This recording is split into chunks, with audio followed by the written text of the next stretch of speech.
You know, it's the best thing I heard today out of the first media day with OTAs. Dak Prescott is looking good, real good.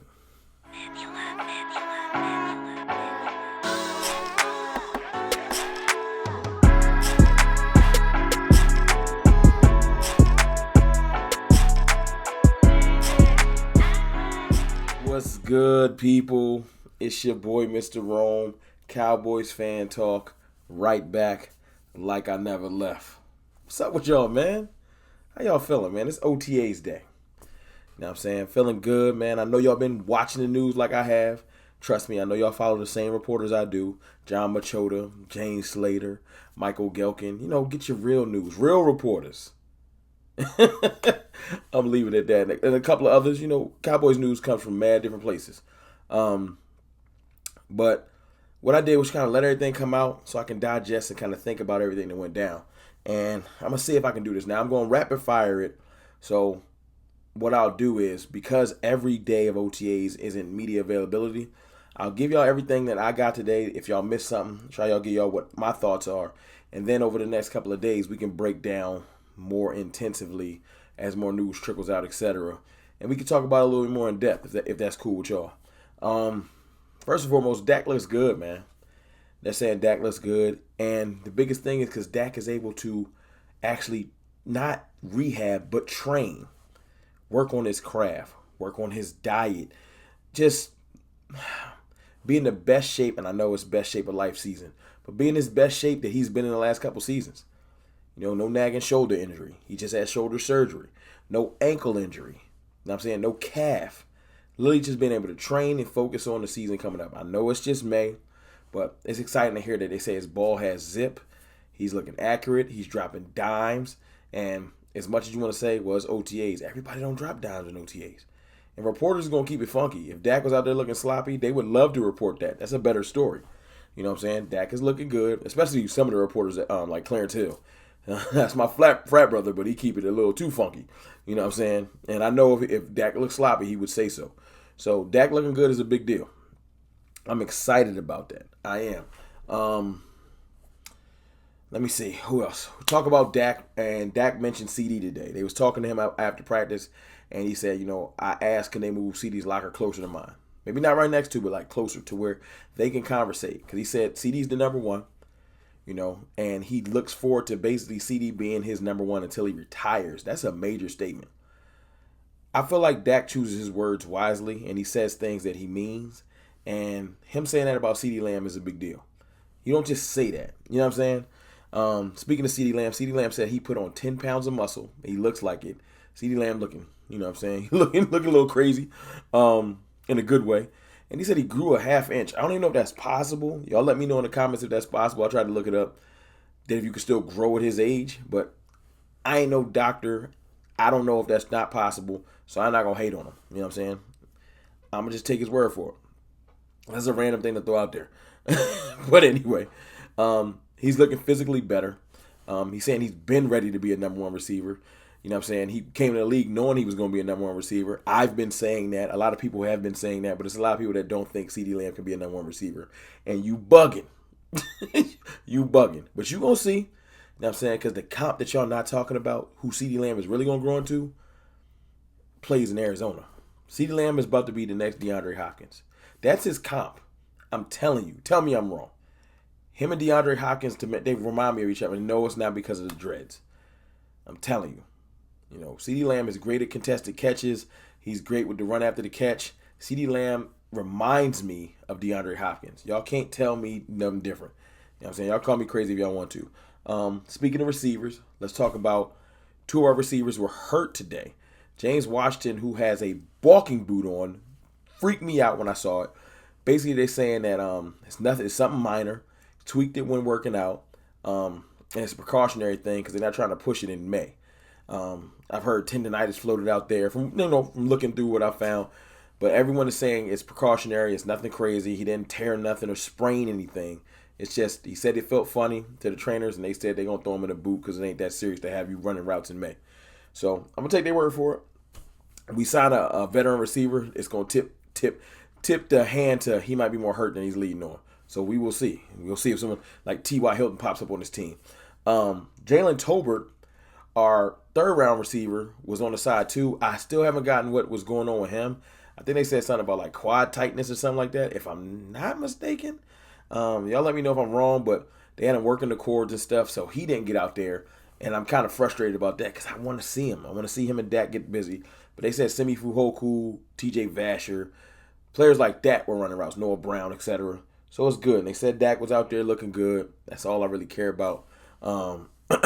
Speaking of injuries, Tyron Smith with the annual back tightness thing. But I feel like some of these injuries are floated out there because they don't want everybody getting after it in May. You know, maybe I'm a conspiracy theorist, but I know everybody's ready to kill Tyron Smith. I'm going to just stand over here by myself and just say I got faith in Ty Smith this year. You know, me saying he's going to play all 17 games is probably a wild bet, horrible bet to take. But I'm going to just stand by him until he go down. I feel like he hears the chirp and he's tired of it. I feel like they're not going to push him in May because what he got to prove? You know, but this is more veteran stuff. But I feel like when it's time to play, Ty Smith is going to show up. Call me crazy. I don't care. But if Ty Smith does go down, knock on wood, let's talk about Josh Ball and Matt Waletzko. Hope I'm saying his name right. Josh Ball was taking reps with the ones, and Waletzko was taking reps with the twos. And they're saying that between Josh Ball and Waletzko, they're battling. This is an important camp battle. They are battling for who's going to be the swing tackle. We're not bringing in Ty Sack. He's not going to be on this team.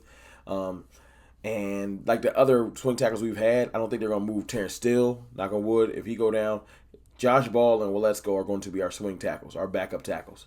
They need to both be ready to play left or right. So they're going to be getting reps at both in camp. And one's going to be the first swing tackle, and one's going to be the backup to the backup. And I forgot about Josh Ball, but apparently he had pretty high praise coming out, but he had the off-the-field stuff, which is horrible. We ain't going to talk about it, but it's horrible.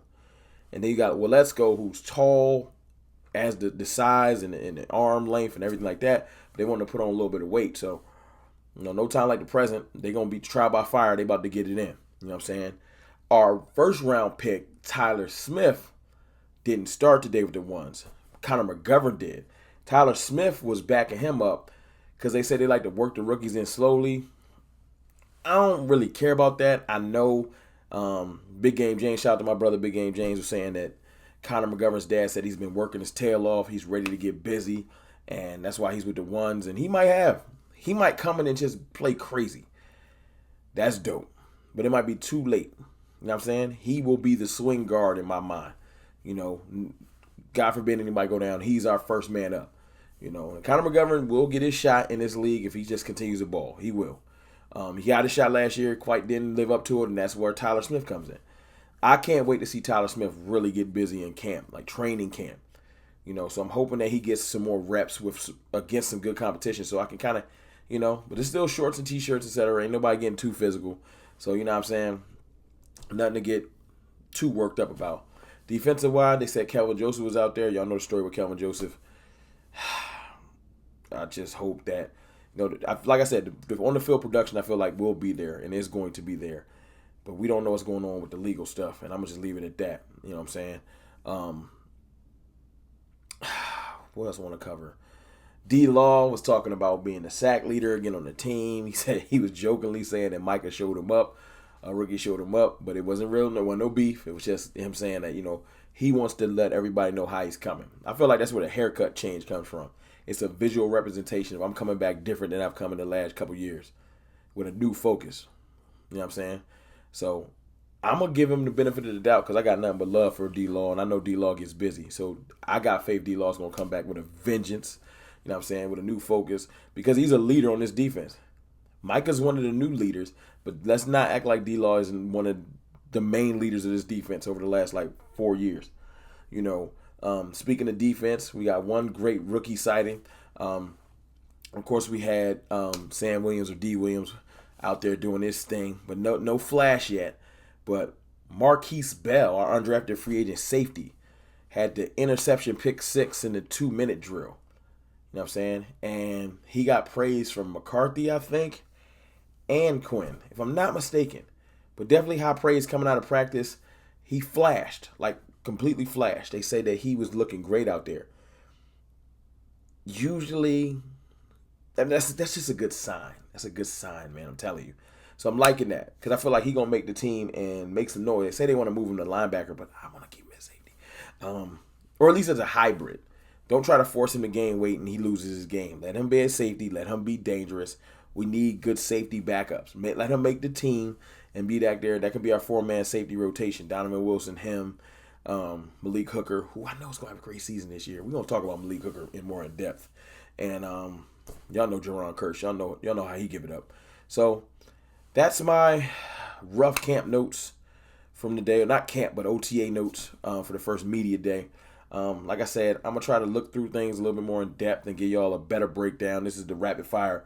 Get all the information real quick. Y'all let me know if y'all got any questions about what happened today. I'll try to find out and give y'all a better answer. And y'all let me know how y'all feeling about OTAs. You know, with some of the injuries and just some of the things you've heard. Are you excited or are you kind of still meh? You know, I'm excited, but y'all know me. I'm always excited. Football getting closer. We actually starting to see our players back on the field. And I like it. You know what I'm saying? But it's your boy, Mr. Rome. Just wanted to give y'all my thoughts on OTAs, the media day. And as the stories trickle out, anything else, we're going to talk a little bit more in depth. And we're going to go from there, man. I holla.